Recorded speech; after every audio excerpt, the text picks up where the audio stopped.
안녕하세요. 오늘은 세금에 대한 이야기를 좀 해볼까 합니다. 책 제목이요. 이 책 많이 아실 거예요. 지성의 돈 되는 부동산 1인 법인이라는 책이고요. 투자자들이 고민하는 여러 가지가 있죠. 초기에는 어떻게 수익을 낼 것이고 어떻게 그 수익 낸 거를 잘 내 돈으로 실제로 가져올 것인가에 대한 고민을 하실 텐데 그런 부분에 있어서 이 책이 답일 것 같아요. 근데 사실은 좀 제가 많이 늦게 본 편이에요. 이 책은 18년도에 나왔고 이것을 실행하셔서 많은 분들이 성과를 내셨죠. 근데 저 같은 경우는 뭐 투자를 진행하는 데 있어서 우리 많이들 듣는 내용들이 있잖아요. 뭐 법인을 설립해서 그 투자를 어떻게 세금을 아낄 건지에 대한 부분도 있고, 혹은 뭐 임대사업자를 등록하시는 경우도 있고, 명의를 좀 어떻게든 분산을 할까 많은 고민들을 하시는데, 그런 부분에 있어서 도움이 되는 책이라고 생각을 합니다. 그리고 제가 이 책을 늦게 봤다는 게 많이 아쉬워요. 근데 또 지금 많이 바뀌었으니까. 하지만 늦었음에도 불구하고 활용할 부분은 많이 있다고 생각합니다. 네. 그래서 여기에 대해서 좀 말씀을 드리자면 여러분들은 일단 법인 했을 때 떠오르는 느낌이 어떠세요? 법인 하면은 뭔가 좀 거창하게 느껴지고 뭔가 주라는 글자가 앞에 붙으면서 아무나 할 수 없고, 특히나 나같이 초보 투자자한테는 좀 '이거는 어려운 일이 아닌가.'라고 생각을 하실 텐데, 이 저자에 따르면 "아니다. 초보 투자자일수록 법인을 만드셔라."라고 이야기를 하세요. 그리고 이 저자분이 누구시냐면 부동산 법인의 대표자이고 투자 멘토이며 실전 투자가. 그래서 법인을 활용한 역발상 투자 전략을 실행하고 계신 분이세요. 그리고 이분 같은 경우에, 그러니까 우리가 왜 뭐 '법인하면은 그냥 세무사의 도움을 받으면 되지.'라고 구체적으로 그냥 이렇게 단순하게 생각을 하시지만, 중요한 건 왜 법인을 만들고 내가 어떻게 세금을 아껴야 되는가. 그리고 그렇다면 실제적으로 부동산에서 정말 경험이 있는 분들이셔야 되는 거잖아요. 네. 그래서 그런 것까지 도움을 구체적으로 줄 수 있는 그런 분인 것 같아요. 왜냐면 이분이 투자를 하신 지 18년 기준으로 18년째래요. 그러니까 아마 2000 년대부터 투자를 하셨던 것 같죠.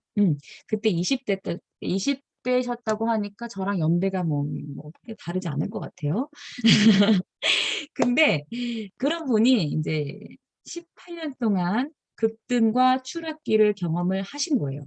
그러다 보니까 되게 좋았던 고점도 물론 경험을 하셨겠지만, 진짜 바닥 시기. '그걸 왜 해? 망했어. 이제 더 이상 하면 안 돼.'라고 누구나 이야기하는 시기도 경험을 하시고, 한마디로 단맛 쓴맛 다 본 거죠, 부동산 투자에 있어서. 그리고 이분이 이야기하시는 바는, 저도 그렇게 생각하지만, 언제나 사이클은 당연히 있고 그 사이클에서 살아남게끔 대비를 하는 게 중요하다라는 거.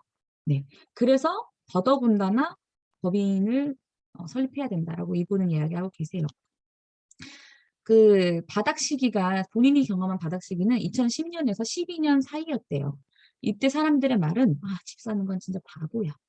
이렇게 얘기를 했고, 그 당시에 자신은 막 그 왜 재개발 지역 보면은 재개발 결사 반대, 막 절대 반대, 막 빨간 플래카드 막 번쩍번쩍하는 그런 곳에서 썩빌 낡고 썩은 빌라들을 어 주워 담으셨대요. 왜 그게 가능했냐면 실제 투자금이 안 들었기 때문에. 어. 한마디로 재개발을 진행하다가 엎어지는 경우 있잖아요. 그랬을 때 인제 사람들은 대부분 '아 이제 끝났어.'라고 생각을 해서 그냥 정말 전세금과 비슷한 수준으로 무피로 던지는 경우가 많았고, 그랬을 때 정말 많이 소유를 하셨을 때는 1 년간, 1 년 365일 1년 동안 70 채를 넘게 매입을 하시고 보유를 하시기도 했다고 해요. 어마어마하죠. 그래서 그렇게 많은 다주택자가 되다 보니까 명의가 부족해지는 거예요.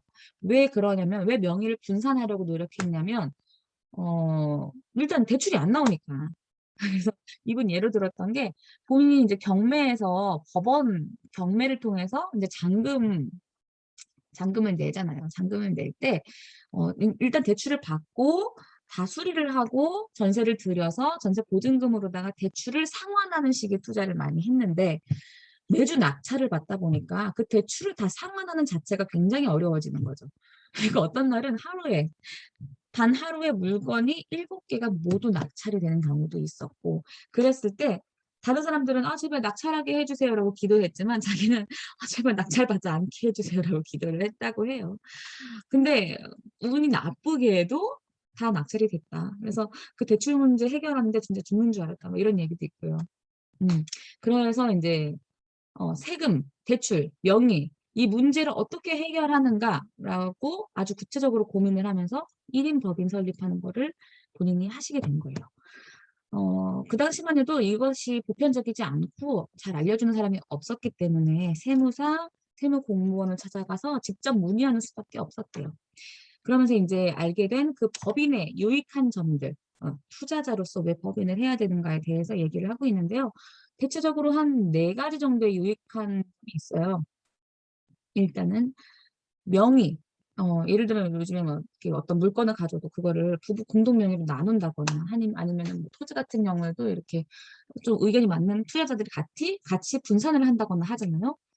근데 그것처럼 그것의 이득은 일단 가용 금액이 작아도 할 수 있다라는 거, 그리고 어 명의를 활용할 수 있다라는 부분이 큰데, 이 법인의 유익한 점이 뭐냐면 명의를 활용할 수 있는 제약이, 그러니까 명의를 활용해서 어떤 법적인 제약이 적다는 것. 법인은 내가 만들었지만 나와 별도의 존재이기 때문에 1 주택자로서 혜택을 받을 수 있답니다. 그래서 인제 명의 활용 때문에 제약을 좀 더 자유롭기 위해서 그렇게, 네, 그게 가장 큰 법인의 유익한 점이고요. 두 번째는 절세 효과예요. 세금을 팍 절약해 주더라고요. 예. 그래서 개인 투자자 같은 경우에 양도소득세, 종합소득세 해 가지고 인제 6% 에서 42% 까지 이렇게 내야 되고, 근데 거기서 과세 표준이 1,200만 원만 넘어가도 세율이 15%가 올라간다고 해요.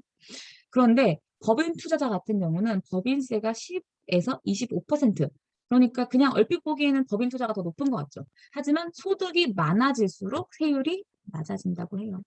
그래서 그런 부분에서 절세 효과가 크다라는 거. 그리고 인제 세 번째는 투자 관련 세금을 공제할 수 있다. 음. 그러니까 이게 뭔 소리냐면 한마디로 절세 효과가 더 극대화된다는 건데, 왜 그런 거 있잖아요. 내가 소유했어. 소유주야. 그러면 항상 따라다니는 게 뭐냐면 장판 수리해 줘야죠. 도배 수리해 줘야죠. 현장 답사할 때 교통비 들죠. 주택 담보에 대한 이자 내죠. 뭐 이런 것들이 있잖아요. 또 양도소득세에서 종합소득세까지 다 신경을 써야 되는데, 그런 부분에서 내가 내 물건을 소유함으로써 들었던 여러 처리 경비들을 다 세금으로 뺄 수 있다라는 거. 근데 개인 투자자는 그게 안 된다는 거죠. 그래서 법인이 유리하다. 음. 그리고 네 번째는 건보료의 부담이 확 줄어요. 근데 이건 누구의 경우냐면 직장 가입자 말고 개인 투자자의 경우에, 사업자의 경우에는 법인을 세우게 되면 이 사람은 직장인으로 대우를 받게 됩니다. 그래서 세금 건보료, 건강보험료가 확실하게 줄어든다라는 장점이 있대요. 그래서 인제 이 투자를 알아야 할 세금 구조, 투자를 하면 알아야 할 세금 구조를 좀 말씀드리자 보면은, 이게 세금 구조가 되게 복잡하잖아요. 그리고 막 법인도 엄청 복잡한 것 같잖아요. 그래서 그 핵심적인 내용만 이 책에 담았어요. 어 하지만 또 이 세법이나 이런 것들은 바뀔 수 있기 때문에 계속 검토를 하라고 하고, 사실 이 법인에 대해서 18 년도에는 굉장히 핫했지만 지금은 또다시 또 법이 바뀌고 있기 때문에 챙겨야 되는 내용들이 많이 있는 건 사실입니다. 그럼에도 불구하고 쉽게 이해가 좀 쉽게 될 수 있도록 구체적인 내용을 쓰셨고, 모르겠고 구체적인 법인을 만드는 업무들은 세무 대리인, 세무사, 공무원들한테 물어서 해결해라라고 얘기를 하고 계세요. 그리고 법인을 왜 만드는가에 대해서 먼저 생각을 해야 되는데, 법인을 만드는 이유는 간단하다. 당신의 돈, 당신 자산을 더 극대화해서 당신이 수익으로 가져가기 때문이다. 무슨 말이냐면 우리가 정말 다주택자가 됐어요. 막 이렇게 막 자산이 불어나요. 근데 중요한 건 그 세금을 덜 뺏기고 내 돈을 내 돈으로 고스란히 가져가서 내가 경제적 자유에 도달하는 것, 그것이 우리가 투자를 하는 목적이잖아요. 그쵸? 네, 그랬을 때 세금을 줄여서 수익을 높이고 경제적 자유에 도달하게끔 하는 것이 바로 법인이다. 그러려면 현장 경험이 풍부하고 실제 수익을 낸 경험이 있는 최고의 부동산 법인 전문가를 만나는 게 유리하다라고 얘기를 하고 있습니다. 죄송해요. 네. 아, 여기, 네, 배터리가 갑자기. 자, 그래서 다시 말씀드리면, 최근 정부 같은 경우에 부동산 시장이 너무나 뜨거우니까, 작심하고 부동산을 때려잡는 5년의 시기를 보냈잖아요. 그러면서 다주택자와 투자자들을 향한 공격이 빗발쳤죠. 네, 그랬을 때 뭐 임대사업자를 낸다거나 그것도 방법입니다. 임대사업자를 내서 좋은 점이 있죠. 일단 세금 부분에 있어서. 하지만 이제 8년에서 10년까지는 매도가 어렵고 임대료 역시 1년에 5% 이상 높일 수 없고 또 주택담보대출 받기가 어렵죠. 네, 이것이 임대사업자의 뭐 장점이자 단점 뭐 이렇게 볼 수 있을 것 같은데요. 그리고 이제 또 세금을 아끼기 위해서 부자들도 막 어떻게 하든 세금을 아끼기 위해 절세한다 혹은 탈세한다까지 얘기를 하잖아요. 힘들게 탈세하지 말고 합법적으로 절세하라. 그게 그 답이 바로 법인이다라고 얘기를 해요. 그러면서 이제 이 책에서 나오는 부분들은 음, 모든 소득의 자료, 부동산 계약들이 다 국가에서 전산화하고 세무 당국에서 모든 열람이 가능하기 때문에 얼마든지 탈세를 찾을 수 있다. 그건 굉장히 쉽다. 그래서 우리가 흔히 하는 방법, 업계약서, 다운계약서, 뭐 소득을 누락시킨다거나 비용을 부풀린다던가 중과 이런 것들. 네, 근데 이런 것들에 있어서 합법적인 혜택이 되는 게 바로 법인이다라고 얘기를 하고 있어요. 임대사업자를 등록하면 혹독한 세금 규제는 피하게 되지만 어차피 사업자로 등록하게 됐을 때 유리한 것, 그것이 바로 법인 설립이기 때문에 절세에 있어서 이만한 게 없다. 그래서 이제 예로 들고 있는 게 좀 재밌었어요. 2억 원, 그러니까 물건 두 건을 가지고 어떤 두 사람이 똑같이 물건 두 개를 갖고 있어요. 그래서 하나의 물건을 2년 뒤에 매도했을 때 얻을 수 있는 수익이 약 2억 원이에요. 근데 개인은 이 2억 원 중에서 이제 양도세라고 하잖아요. 양도세는 과세표준 곱하기 세율 빼기 누진공제액 이렇게 생각을 하면 돼. 머리 아프죠. 네, 어쨌든 그러저러 해가지고 세금을 한 사람은 개인이기 때문에 7천만 원을 내요.